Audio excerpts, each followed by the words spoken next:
আজকে আমার গোপাল সোনা সব হচ্ছে তার ফ্রেন্ডদের সাথে দোল খেলতে এসছে। কোথায়? তার মাসির বাড়িতে। দেখো সব সোনারা বসে আছে, স্নান করে গিয়েছে, দিয়ে ওর সেবা টেবা দিয়ে বসিয়ে রেখেছে। সব সোনাদের আজকে আমি আবার একটু চরণে দিই, আর হচ্ছে একটু দিয়ে যায় অল্প অল্প। ও স্নান করে দিয়েছে, আমাকে তাহলে বকবে, আমি তাই অল্প অল্প করে সব বাড়ির চরণে দিই। আর এই যে আমার সোনা বসে আছে, স্নান করিয়েছে মাসি।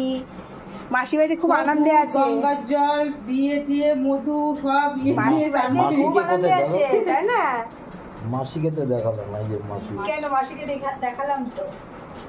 এই যে মাসি কাদা বনে ঠাসি গোপালে গোপালে এখানে আসতে খুব ভালো। দেখো আসবে না কেন, ওর কত বন্ধু দেখো, সবার সাথে কত সুন্দর ভাবে রয়েছে। ও বাবা, তোমার খুব ভালো লাগছে, আজকের দিনটা ভীষণ ভালো কাটালা, তাই না? ঠিকই করেছো, তুমি একা একা থাকো, বন্ধুদের সাথে রয়েছে, এটাই তোমার ভালো লেগেছে। সখীদের সাথে হোলি খেলি। সত্যি তাই, সখীদের সাথে হোলি খেলেছে। আমি এটাকে করে দেবো। শোনো বাবা, তুমি চুল বেঁধেছো? কিলিপ লাগিয়েছে আবার। চলে আসলাম আমার সব সোনা বাবাদের পায়ে আমি আবির অর্পণ করতে, তাই তো? আবির দিতে। আর আমার সব সোনা বাবা সব একসাথে সব ফ্রেন্ড নিয়ে কিভাবে আজ হোলি খেলছে দেখি। আমার সোনা বাবাটাকেও একটু নিয়ে আসি।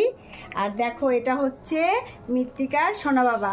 মৃত্তিকার অনেকগুলোই সোনা বাবা আছে, আর একে যদি মাসি বলে কোলে না নিই তাহলে তো ও রেগে যাবে, সেই কারণে কিন্তু ওকেও একটু কোলে নিলাম, তাই না বাবা? তোমরা সবাই আজকে হোলি খেলেছো? হ্যাঁ হোলি খেলেছো। এখন স্নান আর করানো যাবে না, বেশি আর দেওয়া যাবে না, অল্প একটু একটু দেওয়া হোক। বেশি দিলে মাসি আমাকে এক্ষুনি বকবে। তুমি স্নান করবে,